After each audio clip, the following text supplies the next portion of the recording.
Crazy Castle is one of the original beginner scenarios from Rollercoaster Tycoon 2 and features in the Emerald group in Rollercoaster Tycoon Classic.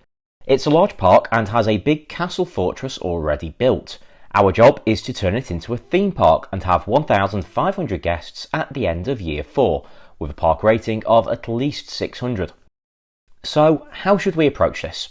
Here are my top tips in chronological order. Before anything else, sort the paths. There are a load of pathways which aren't really required, especially at the start, and will lead to guests becoming lost and tired. Either get rid of the paths around the castle completely, earning some extra money in the process, or shut them off until the park is a bit bigger. That's what I did by removing a couple of path blocks to limit where guests could go, although later on I did remove large chunks of the path, leaving just what was useful around my rides. You'll need to get the park operational and have guests coming through the doors regularly through the 4 years in order to hit that 1,500 target. A few quick rides will get the park open and earning profits while I build my first coaster, and don't forget the information kiosk. Benches and trash cans. There are none, and we need them or those guests will get tired.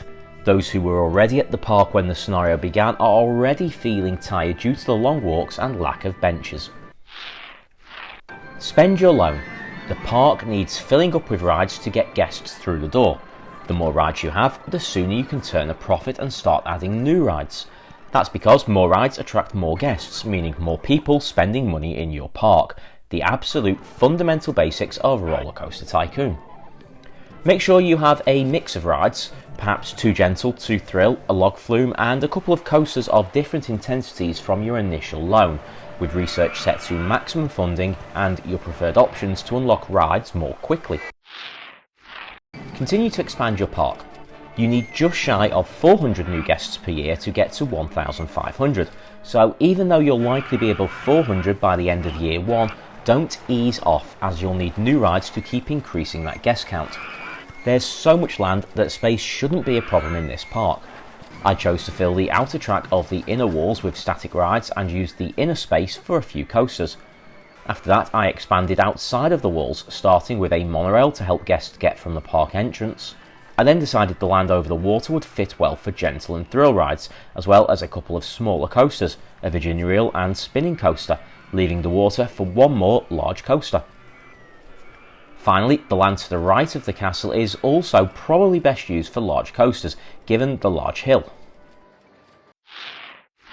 Advertise, especially in your final year. Using advertising will make the goal fairly straightforward, but without it you may find 1,500 guests a little difficult. And an optional extra tip. You could target some awards: safest park, best staff, best food, or perhaps have lots of gentle, thrill and custom coasters to get some of those awards. If you are regularly picking up 1 or 2 positive awards, you probably won't need to advertise at all. And that's it, my top tips for Crazy Castle, a 4-year scenario with a high guest requirement but with lots of land to play with. This is one that shouldn't prove too difficult. Let me know in the comments what you did to beat Crazy Castle, and if you can upload a couple of pictures, I'd love to see your scenarios too.